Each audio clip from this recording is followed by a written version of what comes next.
Buenas noches, mi nombre es Elizabeth Natalie López Casamayor y soy estudiante del primer ciclo de la carrera de Derecho de la Universidad Tecnológica del Perú.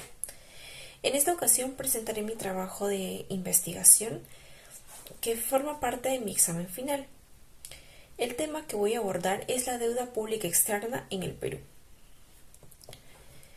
Este presente informe de investigación abordará el tema de la deuda pública externa en el Perú y donde además identificaré, determinaré, desarrollaré cuál es la escuela que se relaciona con este fenómeno económico.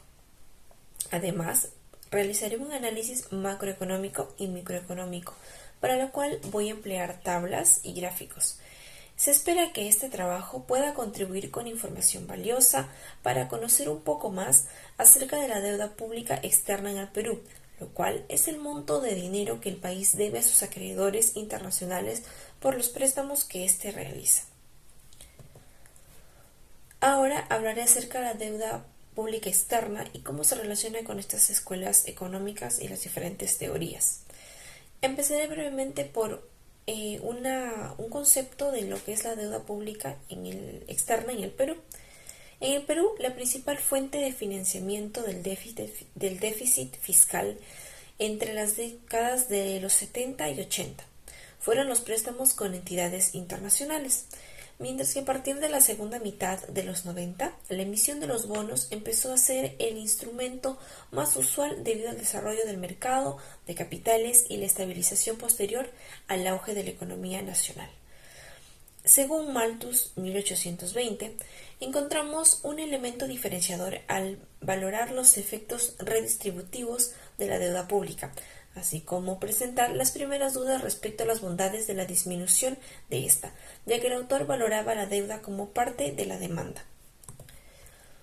Ahora veremos cómo es que la escuela keynesiana se relaciona con el tema. Según Joe 2019, afirma que John Maynard Keynes, el economista británico cuyas teorías dominaron el occidente industrial de la posguerra, defendió el gasto público como un medio para contrarrestar el lento crecimiento económico.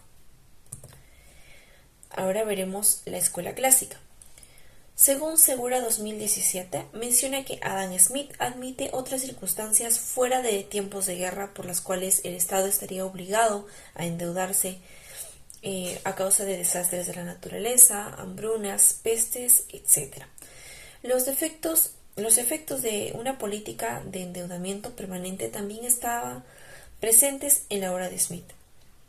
Cuando el gasto público es financiado mediante deuda perpetua, es sufragado mediante la destrucción anual de algún capital que existía antes en el país por la desviación dañina de una fracción del producto anual que se destinaba con anterioridad a la manutención del trabajo productivo hacia la de trabajo improductivo. Ahora explicaré los conceptos de la economía estudiados en clase que se relacionan con la deuda pública externa en el Perú. Empezaré por definir qué es la deuda pública externa. Se entiende por deuda pública externa el monto en un determinado momento de los pasivos contractuales desembolsados y pendientes de reintegro que asumen los residentes de un país frente a no residentes, con el compromiso de realizar en el futuro los pagos del principal, o sea, el capital, los intereses o ambos. Ahora hablaré acerca de lo que es el crecimiento económico. Según Muñoz 2023, menciona que en el corto plazo los incrementos en los niveles de endeudamiento podrían incrementar el crecimiento económico, dado que los gastos adicionales financiados por la deuda alcanzarían a estimular la demanda agregada e impulsar una parte del crecimiento económico de muy corto plazo. Ahora veré la relación entre impuestos y deuda pública. Según Gómez 2016, hace referencia a que el Banco Central Europeo, BCE, el Fondo Monetario Internacional, FMI, y la Comisión Europea, CE, han presionado fuertemente a España, Italia, Portugal, Irlanda y Grecia a implementar políticas fiscales de austeridad con el fin de poder pagar su deuda pública y así generar las condiciones de confianza que, de acuerdo con ellos, el sector privado requiere para invertir y retornar a la senda del crecimiento. algo que se evidencia también en nuestro país. Ahora continuaré con la inflación y la deuda pública externa. Bueno, según Clavijo 2023, nos dice que en recientes debates macrofinancieros ha aflorado relativo consenso sobre cómo los excesos de gasto público realizados entre el 2019 y 2020 terminaron acelerando la inflación entre el 2021 y 2022. Sin embargo, no se tiene acuerdo sobre la mejor forma de contener dichos excesos de gasto en el futuro cercano, que sería entre 2023 y 2026.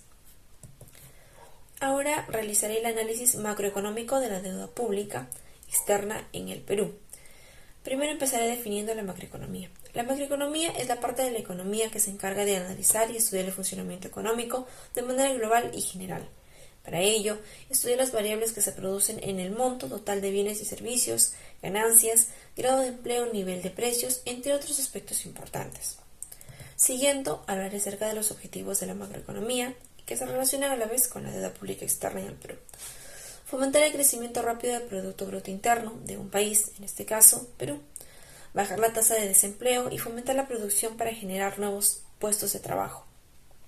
Lograr estabilidad en el nivel de precios, algo que en los últimos tiempos en nuestro país hemos visto que ha perdido el control. Evitar el déficit fiscal, es decir, que el Estado gaste más de lo que ingresa. También administrar el tipo de cambio, el valor de la moneda extranjera en moneda nacional. Y finalmente, lograr un equilibrio en la balanza comercial exterior. Ahora veremos cuál es la utilidad que tiene la macroeconomía en conjunto con la deuda pública externa.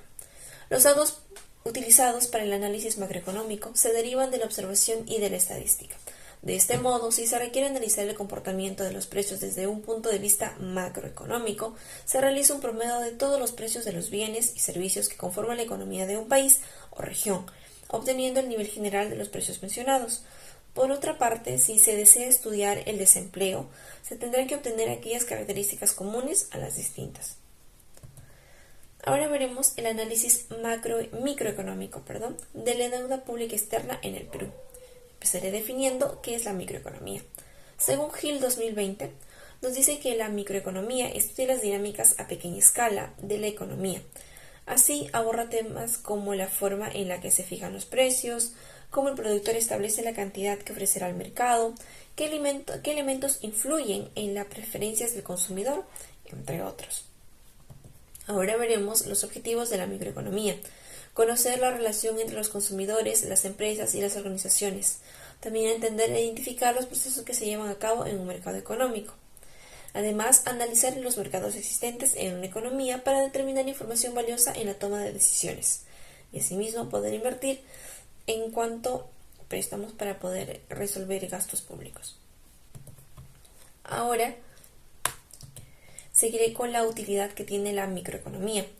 La importancia de la microeconomía radica en el papel fundamental que desempeña para analizar el comportamiento e identificar los fenómenos presentes en los mercados individuales, teniendo en cuenta que las variables que analiza y los objetivos que persigue son imprescindibles para el correcto funcionamiento económico de los mercados.